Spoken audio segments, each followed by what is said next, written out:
Hi everybody, Dan Bailey here with another super fun Fujifilm video for you. Man, it's been a long time since I've done one of these. I missed you guys. It's been a pretty busy first half of the year for me. I did quite a bit of traveling. Arizona in the wintertime, then New Zealand in the spring, and back to Arizona, and then Barcelona, went to Spain for 10 days, and then came back and went to Wyoming, just got back from Wyoming and Montana. I've also been kind of busy doing some other creative things. I started getting into watercolors. So I mostly did that when I was in Spain. I hardly took any pictures. And then the past few weeks I've been writing and recording some new rock and roll songs that I hope to release pretty soon. Anyway, I'm back to work this week, just in time to tell you about Fujifilm's brand new camera. They just announced the X-E5. Before we get started though, I want to tell you guys about my online course, Mastering the Fujifilm Autofocus System. Now, this is a 2-hour course, 10 different modules and 20 different lessons, and I teach you everything you need to know about the Fujifilm's autofocus system, how to get the best performance out of it. So I walk you through all of the controls on the camera, all the settings inside the menus, talk about how you can use each one to your benefit depending on the kinds of subjects you shoot, how to maximize performance from the camera, and I also give you some really invaluable tips that aren't necessarily camera dependent, but that can help you greatly when you're trying to capture fast-moving subjects and scenes that speed by you at the blink of an eye. And that'll help you increase your success rate and become a better photographer. So you can find out more about the course right here, and I'll even give you a special discount code. During checkout, if you want to purchase the course, you can use code FUJI20. You can save 20% on the course. So I hope you'll check it out. Oh, and one more thing. It's kind of a sad note. I haven't been flying at all lately. My poor little Cessna suffered some severe damage during one of the recent windstorms we had in Anchorage this winter. Essentially, she has a broken wing. So if anybody out there knows where I can find a right wing, a right fabric wing for a Cessna 120, please let me know. Okay, let's go. Let's talk about the X-E5. Now this was a pretty obvious release. This was no surprise that they came out with this camera. After all, the X-E Series has a long heritage within the X Series line. The X-E1 was launched in 2012, not that far behind the X Pro 1. It was basically like the little sibling to the X Pro 1. Stripped down, instead of an optical viewfinder, you have electronic viewfinder. Cost less, a little bit less weight. So the X-E1 was a huge hit because it also had the full-size X-Trans APS-C sensor. And I got my hands on one of these things back in 2013, and I fell in love with it, primarily because the images that came out of this camera were fantastic. I'd been using the little X10 and X20, and the X-E1 just blew me away because the images were so much better. You know, the sensor was just so much bigger. And then you had the Fuji colors and the film simulations. So the X-E1 was a pretty awesome camera. In fact, here's my X-E1. I still have it. Haven't shot with it very much lately, but it does have a special place in my heart. In fact, I shot some of my early aerials with this camera out the window of my little Cessna back in 2013, and I was, like I said, I was blown away. Some of those are still my favorites from this guy. I also took this on a bike trip to, through Italy, Austria, and Germany in the summer of 2013 and had a blast. I just, rode with it around my neck, kind of like I often do. And so, that was really groundbreaking camera for me. That was my first introduction to the full-size X-Trans sensor in the X series. In late 2013, Fujifilm came out with the X-E2, which was an improvement on the X-E1 in a number of ways. Unfortunately, that got majorly overshadowed by the release of the X-T1, which of course was Fujifilm's first weather-sealed, rugged, kind of pro SLR style body of the X series. And, of course the X-T series has gone on. So the poor X-E2 kind of got overshadowed. However, after a couple years, Fuji released the X-E2S, which was essentially the same camera, but with a new firmware upgrade that vastly increased its performance. Threw in all the new features, faster autofocus.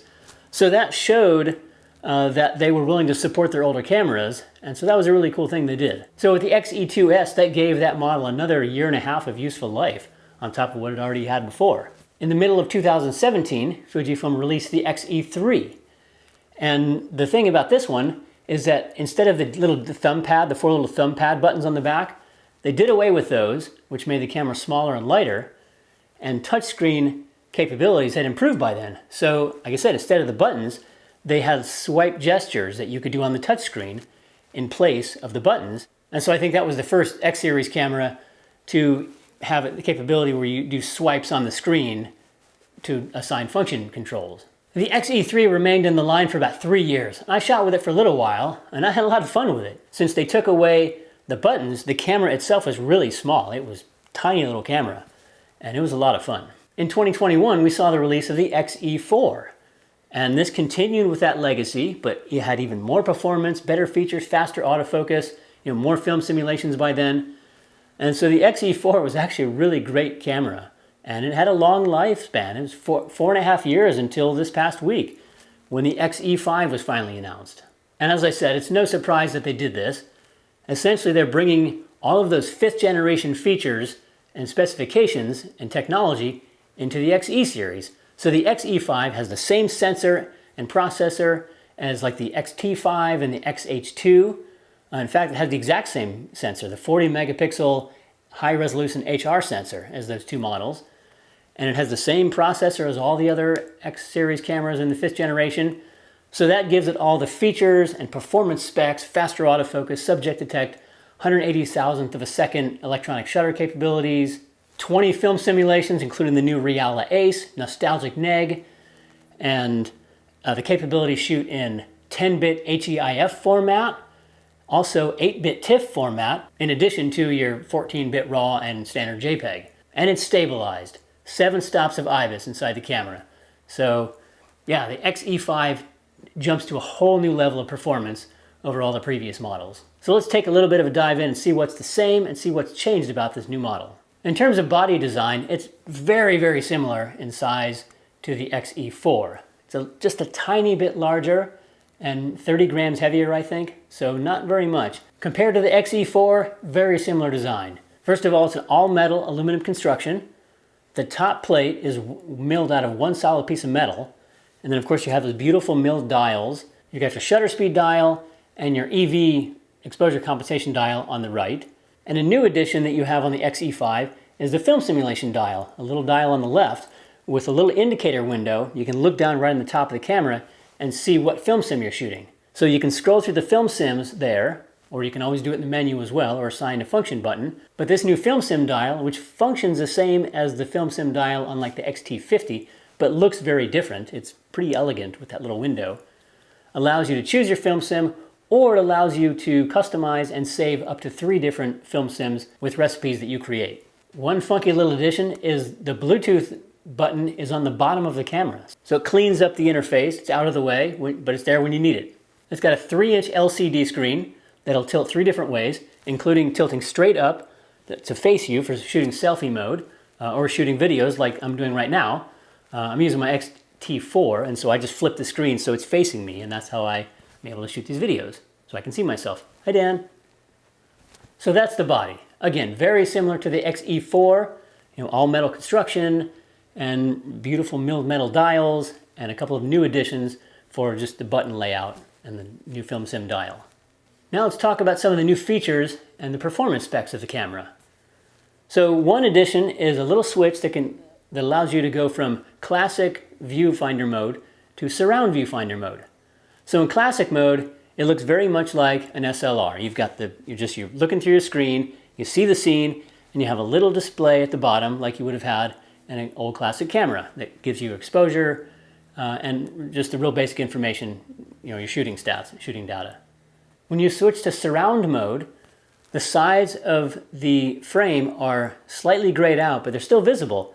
And these actually show you your view that's outside of your actual frame that your sensor is going to cover.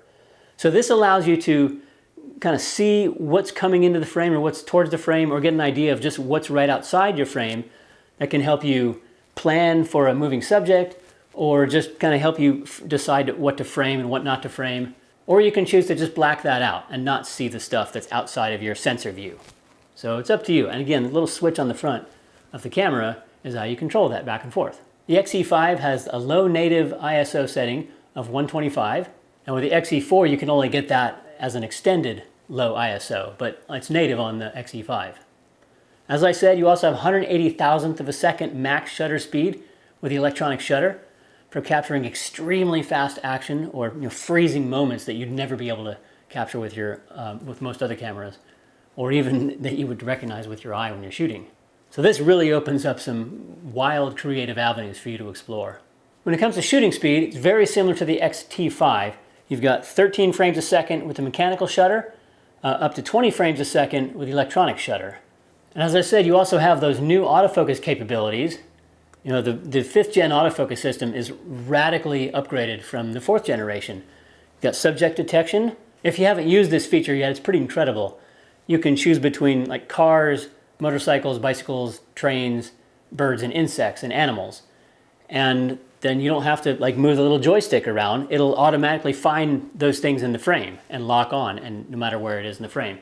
So that makes shooting things like birds in action, way easier than before. It also has pre-shot ES. Again, you can shoot up to 20 frames a second with this feature. If you haven't seen my video on pre-shot ES, you can find that here.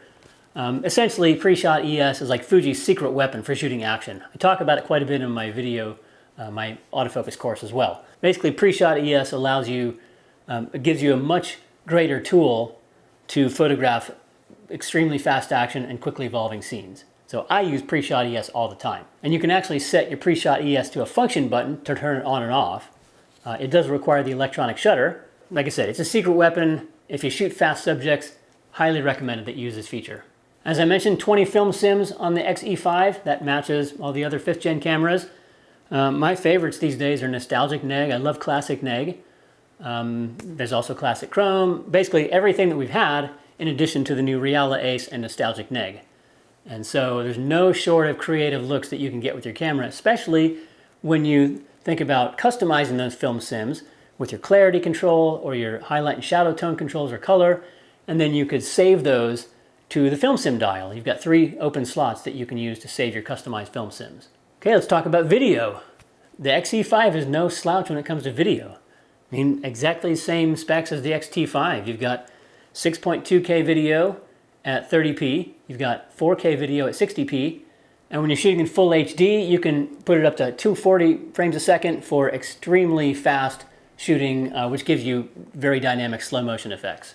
And the cool thing is you can save that right to the card. You can shoot 4K video or 6.2K video, 10-bit, and save it right to the card. Your max bit rate shooting is up to 200 megabits per second, which is pretty fast. It's fast enough for most things you're ever going to need.